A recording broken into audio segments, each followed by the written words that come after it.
For a guy who's the absence of light and therefore color, Venom's pretty damn colorful. He or it, whatever, merges with whoever he pleases and initiates an open source exchange of complementing his host's innate powers. As wicked as it sounds, it also chops this footage for any feature adaptations. And there's the business side of negotiating title crossovers. It would seem that his terrifying talents are enough to rise even higher on the silver screen. Before we get started, don't forget to make that subscribe button your symbiote. It attaches you to be part of the super awesome CBR notification squad and keeps you up to date with all the cool videos.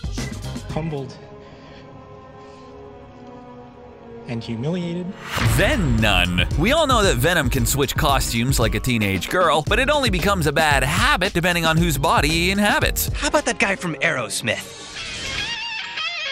In the case of Peter Parker, the alien symbiote gets under his skin fast and without the courtesy of granting him a decent night's sleep. You see, during their partnership in The Amazing Spider-Man, Venom would spoon with Peter, if spooning means hijacking Parker's body to go out all night fighting crime, leaving him bruised, broken, and exhausted for seemingly no reason. Reed Richards examined this new suit and, to their dismay, discovered that it was slowly merging Parker's physiology and psyche. But not only does the suit bond, in time, it replaces. And if nothing was to be done to remedy this, Peter would lose himself to this dastardly alien suit, and Parker, needing to have a decent night's sleep, decided to destroy Venom, which isn't an easy task. Venom's innate ability to shapeshift into any damn thing or person it wants is like a revolving door of mayhem, even if the host is, wait for it, a nun. Yup. In one instance, Venom holds up in a church in the form of a nun's habit, those funny hats that they wear. We all know that the nuns can be stern, but imagine the Ven-Nun ripping criminals asunder in plain view of choir boys.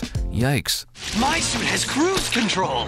Venom V8. Venom's most endearing quality is that he really gets into his roles. And it doesn't matter that he's an inanimate object. And less like the Batmobile and more like Kit from Knight Rider, Venom is the car. In the issues that Venom bonded with Flash Thompson, they're chasing after some criminals in their getaway car. Why break a sweat when you have Venom's powers? So when he comes across a derelict car on blocks, left by a chop artist, he refurbishes it into one killer ride. And we're not talking about a fresh coat of shiny black paint or new fuzzy dice. The suit revives the old jalopy from the grave, and to the level of the possessed car in Stephen King's Christine, but with a grill like Gene Simmons of Kiss. A car that's alive is sure convenient for Flash Thompson, as he can set it to bruise control and kick back until they roll up to the next rumble. But would Marvel retrofit this must-see-vel car to the limit with a movie adaptation? We dang hope so. This would be a hell of a fun ride. Until this happens, we'll have to guess what station the symbiote's radio is tuned to. We imagine that he's a Venom fan.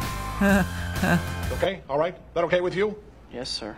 Goody. For those of you who love ad-free viewing and free things, we're excited to announce the Premium Network. The Premium gets you early access to videos from CBR, The Gamer, Screen Rant, and many other great channels. Literally thousands of videos in one place with ad-free browsing. How sweet is that? Sign up for the Premium by clicking the link to start binge-watching videos from your favorite channels.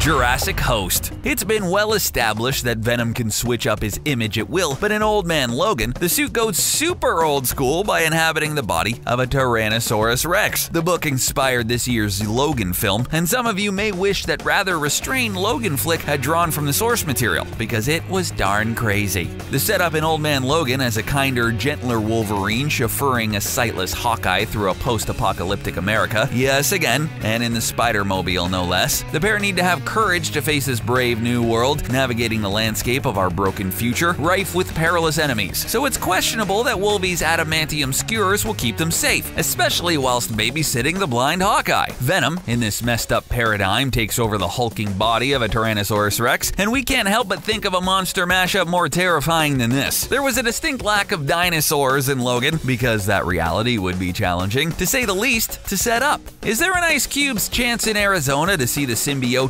soar in a Venom movie? Such a scenario would be visually amazing to see, but Can't, not yet. There's some things I have to take care of first. sadly unlikely. This is from a Christmas past.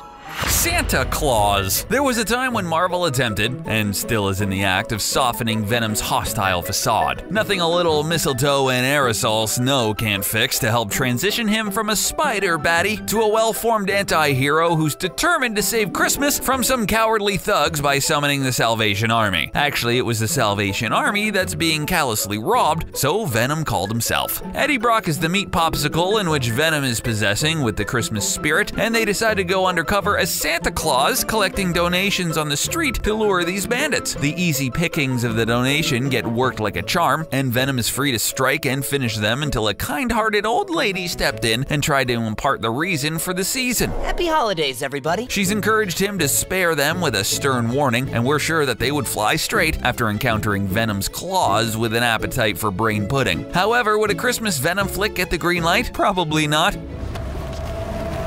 Boo. Finders keepers. Leave it to Deadpool for influencing the ensemble of death and leaving it carelessly lying around for someone else to find. Perhaps a little known fact, Peter Parker didn't find the suit first in that prison cell on Battleworld in Secret War. In fact, it was Deadpool who tried on the symbiote suit first, and via the bonding, setting the suit's violence meter really high. Maybe a little too high, because Deadpool noticed the quintessential behavior and mood swings that Venom can bring on, and DP decided it was best to ditch it back in the cell for Parker to discover. After Spider-Man's honeymoon period with the symbiote suit, Parker discards the suit as well. Twice jilted, Venom decides to seek out Wade Wilson again. However, Deadpool's immense admiration for Spider-Man derailed the symbiote's effectiveness because it really has it out for the web slinger. So Venom's abandonment issues forces him to leave Deadpool and winding up with Eddie Brock, someone who really has a dislike for the webhead for ruining his career. Now you're probably thinking, why couldn't this come to fruition? Thematically, this is Crazy Town in the best possible way, but Sony and Marvel would need to make an agreement for this crossover, and unfortunately, this collaboration is set to simmer on the back burner. I don't want to see that or think of it again. Bullseye.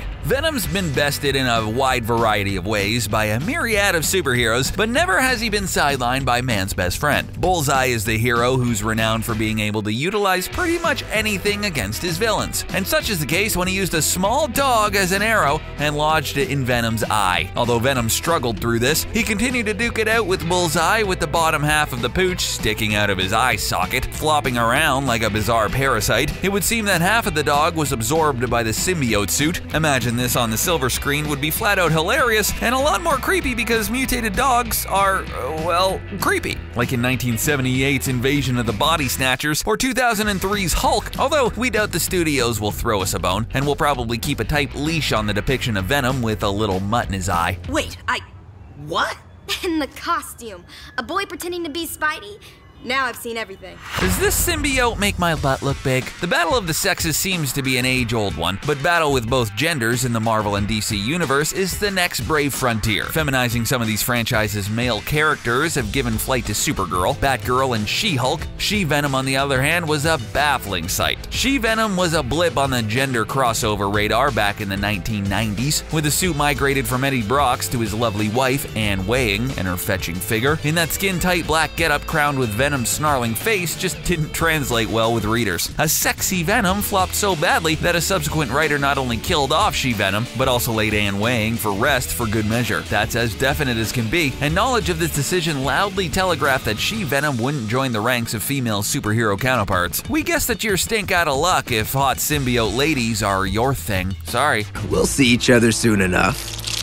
Spider-Man. Who's the boss? Have you ever been pestered by a Klingon? Not the Star Trek variety, but someone who's zero in on you and only you. In the case of Venom and Peter Parker, it's not as romantic as it sounds, especially when a symbiote suitor can't take the hint. We would think that if he just switched his brain off, this would work, and it did. In the superior Spider-Man editions, Venom comes looking to hook up with the webhead again, but it so happens that Peter's more distant, not himself. Oh, frowny face. Well, poopy pants, it's not you. Dr. Octopus swapped bodies with Parker in the form of superior Spider-Man, to the chagrin of Venom, who finds himself trapped by Doc Ock, who revels in the newfound powers of the black smart suit and doesn't want to let it go. This made Venom a reluctant prisoner of the Doctor. It took the combined efforts of the Avengers to liberate the symbiote, and that was that. However, that entire storyline that we just laid on you most likely will never happen in Sony's Spider-Verse due to the virtues of it having such a complex storyline. Look into my eyes. ManBearpig. This title is a little misleading. There hasn't been a South Park Venom crossover nor an Al Gore Venom mashup. ManBearpig is mashed enough. But get a load of the Venducken offers that merged Red Hulk, Ghost Rider, and our host Venom. Ridiculous or awesome?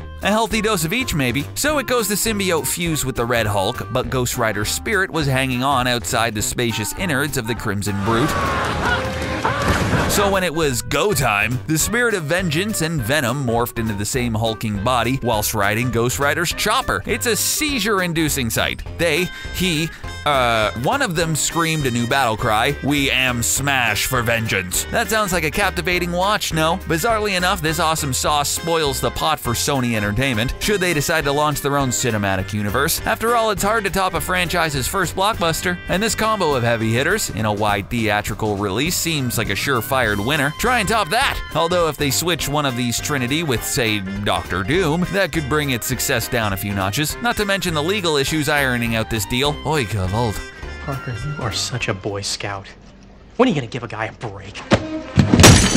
The ultimate ender. Marvel's favorite Super Boy Scout is a crowd pleaser because of his virtuous moral compass, to the extent that he would rather not hurt or, gasp, kill a foe. Weird, a spider that couldn't harm a fly. Well, Peter's always been a patient kid, patient enough to allow villains gallivanting all over the city, and that goes out the window when you mess with his immediate family. In Secret Wars, the tie-in edition Renew Your Vows, Peter and company are depicted in an alternate universe. Parker's still married to Mary Jane and they have a daughter, Annie. However, in this rendition, they were spared the ramifications of Joe Quesada's Brand New Day soft reboot. They are threatened when Venom breaks out of prison, and the first person he intends to pay a visit to is Spider-Man. Peter's Spidey senses go berserk, and his moral compass points directly to protecting his wife and child. In the battle royale that ensues, Spider-Man drops a burning skyscraper on the symbiote, thereby ensuring his family's safety. He didn't just bury Venom, but he laid his Spidey role to rest, as a result, in order to protect his family from future threats. Obviously, retiring a character like Spider-Man would be a dumb idea, although Peter could fetch a pretty penny for his spider suit on eBay.